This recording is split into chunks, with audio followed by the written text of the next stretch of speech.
ಸರ್ಕಾರಿ ಆಸ್ಪತ್ರೆಯಲ್ಲಿ ಎಗ್ಗಿಲ್ಲದೆ ನಡೀತಾ ಇದೆ ಭ್ರಷ್ಟಾಚಾರ.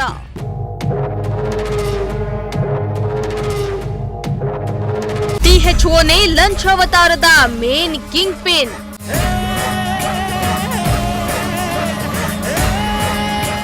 ಎಸ್, ಆಸ್ಪತ್ರೆ ಅಂದ್ರೆ ಪ್ರಾಣ ಉಳಿಸೋ ದೇವಾಲಯ ಅಂತಾನೆ ಜನರು ಭಾವಿಸಿರೋದು. ಆದ್ರೆ ಇಲ್ಲಿ ದುಡ್ಡು ಕೊಟ್ರಷ್ಟೇ ಜನರಿಗೆ ಆರೋಗ್ಯ ಸೇವೆಯ ಭಾಗ್ಯ ಸಿಗೋದು ಅನ್ನುವಂತಾಗಿದೆ. ಹೌದು, ಸ್ವತಃ ಟಿಎಚ್ಒ ಅವರೇ ಈ ಲಂಚಾವತಾರದ ಕಿಂಗ್ ಪಿನ್ ಆಗಿದ್ದು, ಎಗ್ಗಿಲ್ಲದೆ ಭ್ರಷ್ಟಾಚಾರ ನಡೀತಾ ಇದ್ದು ಬಡ ರೋಗಿಗಳು ಚಿಕಿತ್ಸೆಗಾಗಿ ಅಲೆದಾಡುವಂತಾಗಿದೆ. ಅಷ್ಟಕ್ಕೂ ಈ ಲಂಚಾವತಾರ ನಡೀತಾ ಇರುವುದು ಚಿಕ್ಕಬಳ್ಳಾಪುರ ಜಿಲ್ಲೆಯ ಗುಡಿಬಂಡೆ ಸರ್ಕಾರಿ ಆಸ್ಪತ್ರೆಯಲ್ಲಿ. ಈ ವಿಡಿಯೋವನ್ನ ಒಮ್ಮೆ ಚೆನ್ನಾಗಿ ನೋಡ್ಕೊಂಡ್ಬಿಡಿ. ಟಿಎಚ್ಒ ಹೇಗೆ ರೋಗಿಗಳ ಕುಟುಂಬಸ್ಥರಿಂದ ದುಡ್ಡನ್ನ ಪಡೆದಿದ್ದಾರೆ ಅಂತ. ದುಡ್ಡಿರೋರು ಪ್ರೈವೇಟ್ ಹಾಸ್ಪಿಟಲ್ಗೆ ಹೋಗಿ ಟ್ರೀಟ್ಮೆಂಟ್ ಅನ್ನ ತಗೋತಾರೆ.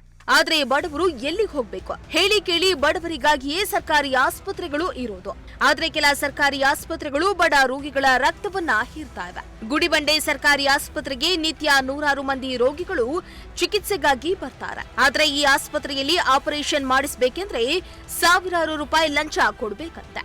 ಹೌದು, ಗುಡಿಬಂಡೆ ಸರ್ಕಾರಿ ಆಸ್ಪತ್ರೆಯ ಟಿಎಚ್ಒ ನರಸಿಂಹಮೂರ್ತಿಯೇ ರೋಗಿಗಳಿಂದ ಲಂಚ ಸ್ವೀಕರಿಸ್ತಾ ಇದ್ದು, ಪ್ರತಿ ಆಪರೇಷನ್ಗೆ ಸುಮಾರು 15,000 ರೂಪಾಯಿ ಲಂಚ ಪಡೆದಿದ್ದಾರಂತೆ. ಬಡ ರೋಗಿಗಳು ಎಲ್ಲಿಗೆ ಹೋಗ್ಬೇಕೆಂದು ಜನರು ಆಕ್ರೋಶವನ್ನ ಹೊರಹಾಕಿದ್ದಾರೆ.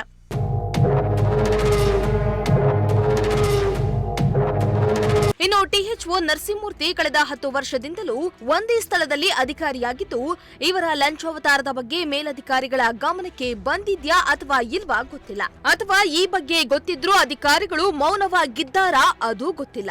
ಸದ್ಯ ಟಿಎಚ್ಒ ನರಸಿಂಹಮೂರ್ತಿಯ ಲಂಚಾವತಾರದ ವಿಡಿಯೋ ಚಿಕ್ಕಬಳ್ಳಾಪುರ ಜಿಲ್ಲೆಯಲ್ಲಿ ವೈರಲ್ ಆಗಿದ್ದು, ಏನಾದ್ರೂ ಅಧಿಕಾರಿಗಳು ಕ್ರಮ ಕೈಗೊಳ್ತಾರಾ ಅಥವಾ ಈ ಲಂಚಾವತಾರ ಹೀಗೆ ಮುಂದುವರಿಯಲಿದ್ಯಾ ಎಂಬುದನ್ನ ಕಾದು ನೋಡಬೇಕಾಗಿದೆ. ಮೋಹನ್ ಕುಮಾರ್, ಪ್ರಜಾಶಕ್ತಿ ಟಿವಿ, ಚಿಕ್ಕಬಳ್ಳಾಪುರ.